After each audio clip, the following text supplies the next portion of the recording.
It would have taken the guesswork out of taking care of myself. I'm not a fitness guru or a health nut. Despite growing up in a part of California where a lot of people do get up with the sun and start their mornings with a long jog, I've never once done that myself. In fact, I'm not even sure I'm from the same planet as your typical gym rat, and I love food way too much to be a very dedicated dieter. What I am is a freelance copywriter by profession who works completely out of her home on a full-time basis. My idea of a lit Saturday night is staying home with my husband and binge watching Netflix or marathon reading whatever books most recently caught my interest. I like to sleep in on the weekends, and I spend a lot more time than I probably should scrolling through Facebook or playing with my phone. In other words, I have a lot in common with almost everyone who says they have trouble managing their weight, watching what they eat, or turning exercise into a habit. However, I've also successfully overcome years of backwards thinking about fitness and gotten myself into the best shape of my life regardless, and if I can do it, I assure you that anyone can. The following are just a few of the more important lessons I've learned along the way that I honestly wish someone had taught me years ago. Photo by Andre Hunter on Unsplash 1. Exercise doesn't have to be a chore. As a dyed-in-the-wool homebody, I spent many years trying to find a way to stay slim and be happy with my body without actually getting off of my cushy little behind and moving around more, and it was for one reason only. I simply took society's word for it that exercise, by my definition, sucks, that it's hard and that it hurts. I thought that for something to count as exercise, it had to be done someplace official, like a gym, or a jogging trail, or an aerobics studio, or any number of other places I did not want to be. I definitely thought it had to cost a lot of money and take up a lot of time I didn't really have to spare. Well, I'm here to tell you that none of those things are true. Anything that gets you up and moving is exercise, even if you really enjoy it and never would have thought of it as good for you. In fact, the more you genuinely enjoy your physical activity of choice, the easier this whole process will be for you. If there's truly nothing active that you enjoy, which was embarrassingly close to being the case for me when I first started, choose something you can at least see yourself tolerating.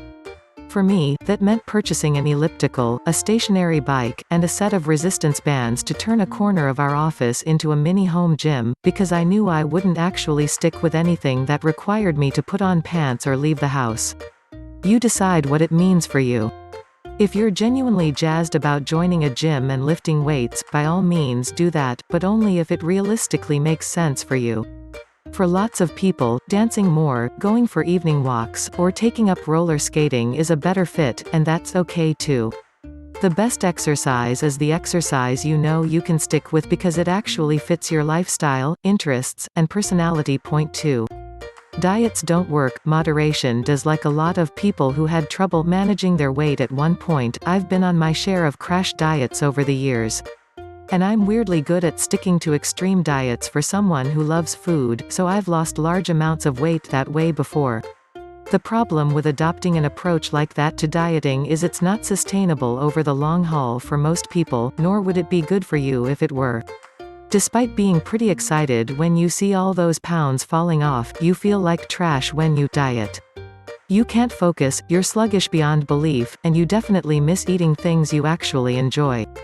The bad news is that, like exercise, taking control of what you eat isn't optional if you're serious about not only losing weight and getting in shape, but maintaining your progress. Eating whatever whenever is how you got to where you are, so change is a must. The good news is that you don't need to cut out all of your favorite foods or eat flavorless diet food that you hate. You do need to start regulating calorie intake and setting some limits for yourself by changing how you eat.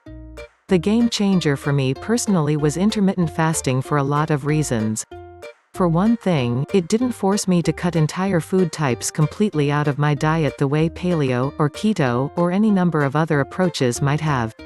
What it did require of me was that I only eat within a certain window of time each day and fast the rest of the time.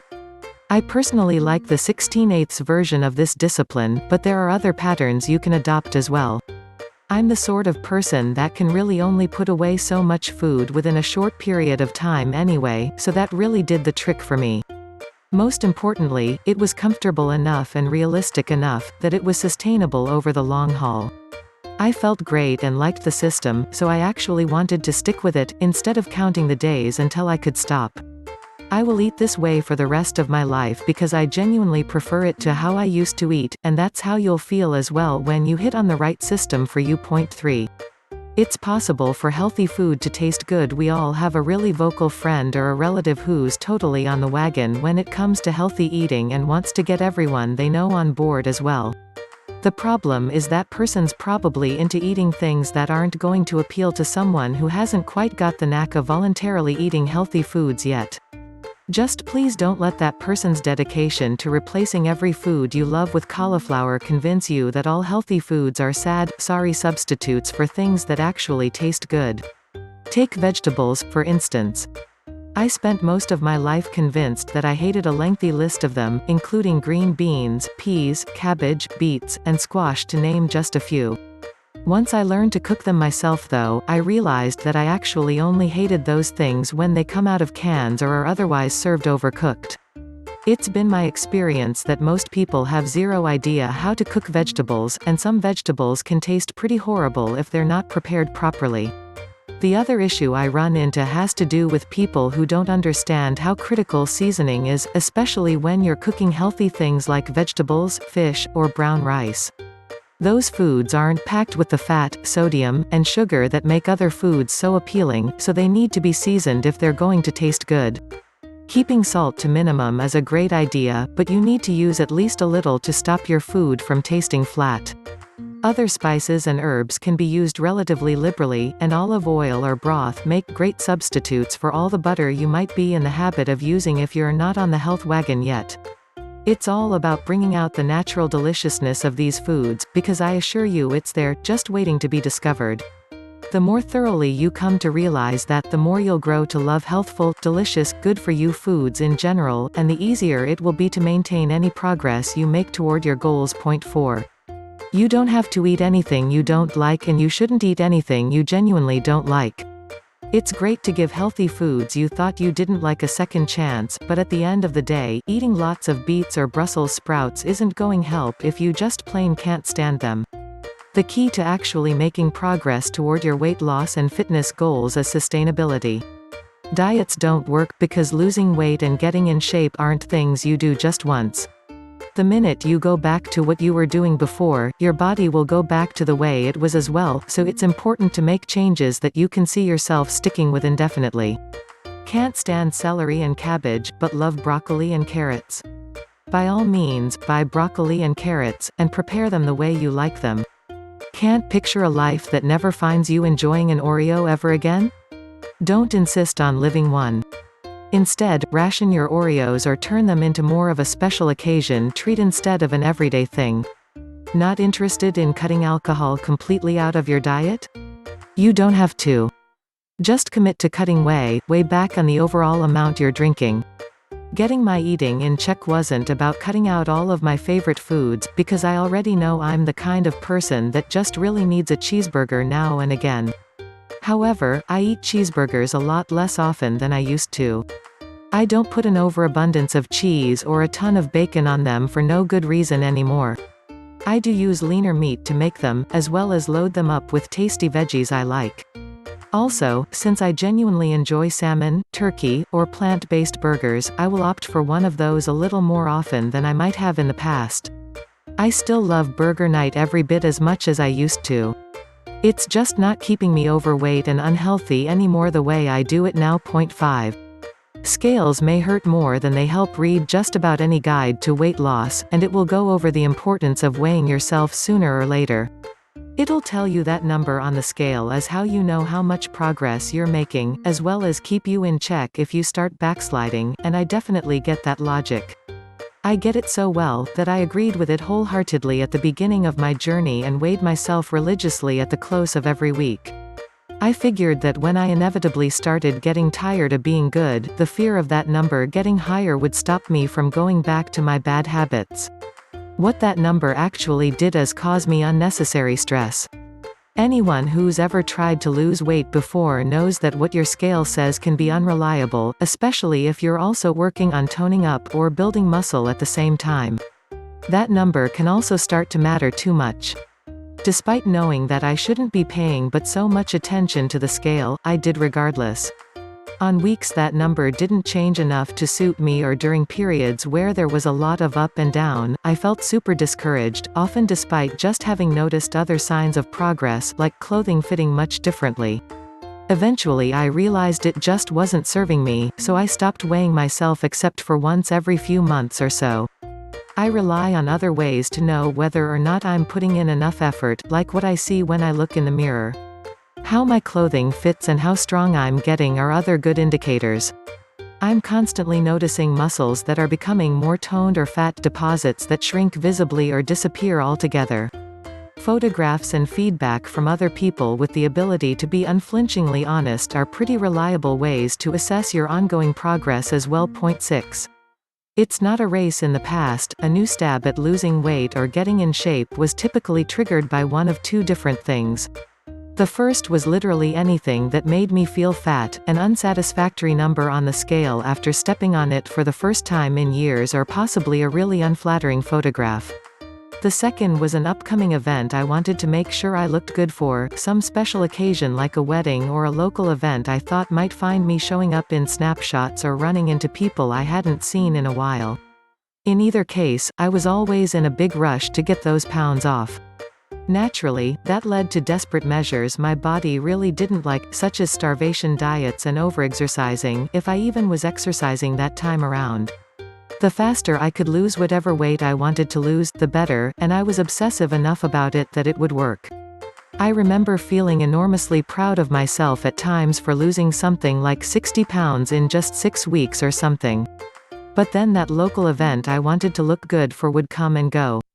My body was convinced it had just been through something awful, like a famine, because of how I'd been treating it, so it demanded that I actually feed it with hefty portions of whatever I felt like eating.